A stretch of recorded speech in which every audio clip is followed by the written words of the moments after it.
cold, forgotten place looms where secrets cling to jagged cliffs and whispers ripple through salt-stung air. An investigator arrives to unravel a routine disturbance, only to hear a child's frantic warning. Something monstrous thrives beneath the guise of tradition.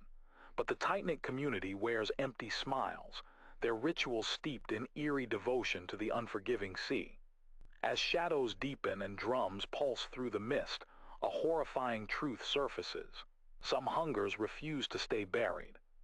The report landed on the desk with a quiet thud, a stark contrast to the story it contained.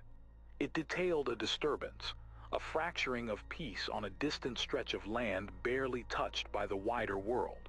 A place where the currents ran cold and secrets clung to the weathered stone of old houses. It spoke of raised voices, of things broken, and then silence.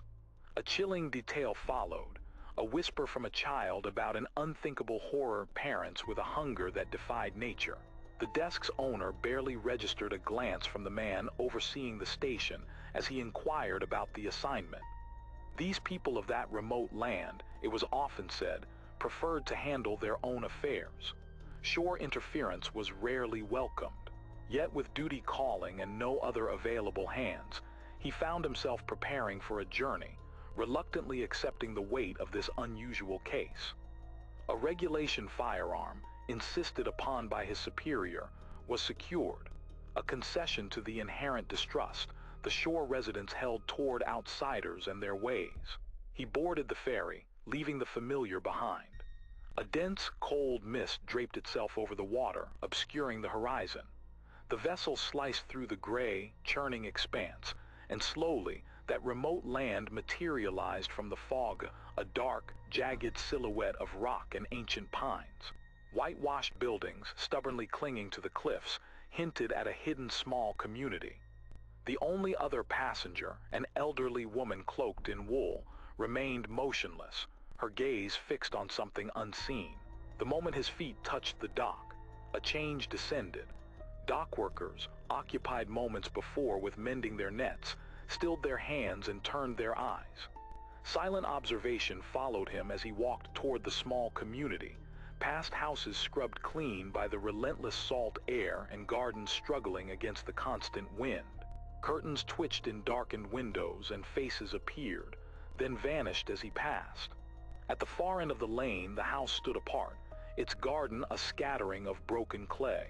Sounds drifted from within, a man's harsh rumble, a woman's biting response, then abruptly, quiet.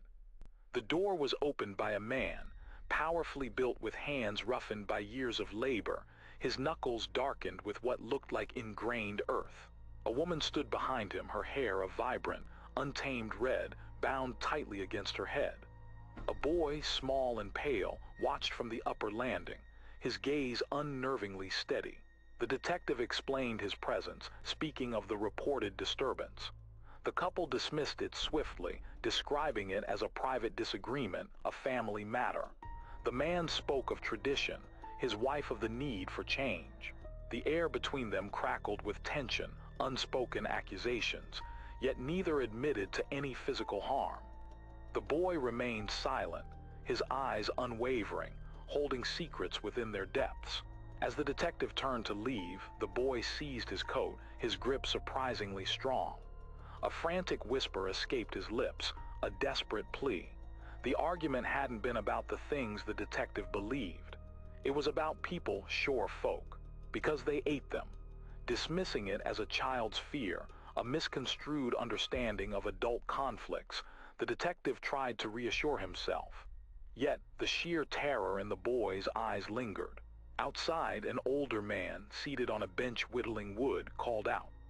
This was the elder, his smile warm, his eyes possessing an unsettlingly penetrating quality.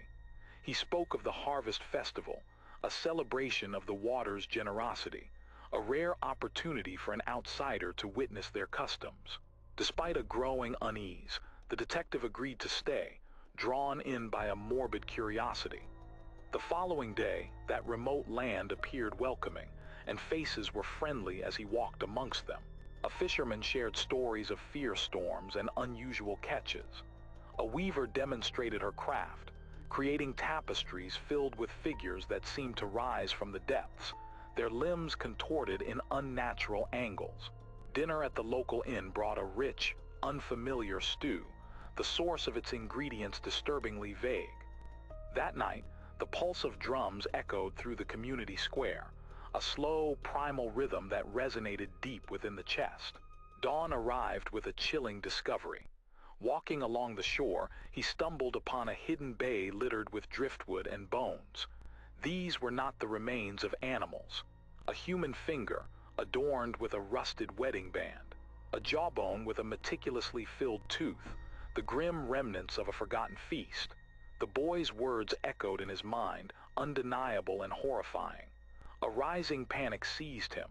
His radio had been tampered with, rendered useless. The festival was not a celebration. It was a carefully orchestrated hunt, and he, the outsider, was the intended prey.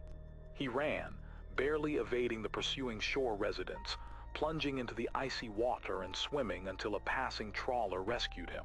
Back on the shore, his superiors were skeptical, attributing his story to shock and exhaustion. There was no proof, only the fragmented account of a man on the verge of collapse. Then, days later, another call came. Another disturbance reported on that remote land. A younger, less experienced officer, eager to prove himself, was dispatched to investigate. He went unarmed. The detective pleaded, warning them it was a trap, but his concerns were dismissed. The officer vanished, and the detective understood with a dreadful certainty that the harvest had begun anew. The cycle would continue, and that remote land would claim its due. That remote land holds more dark secrets than anyone could imagine. Can you piece together what really happened to the missing officer? Leave your comments below on your thoughts. Like, subscribe, share, and hit the bell for more content like this.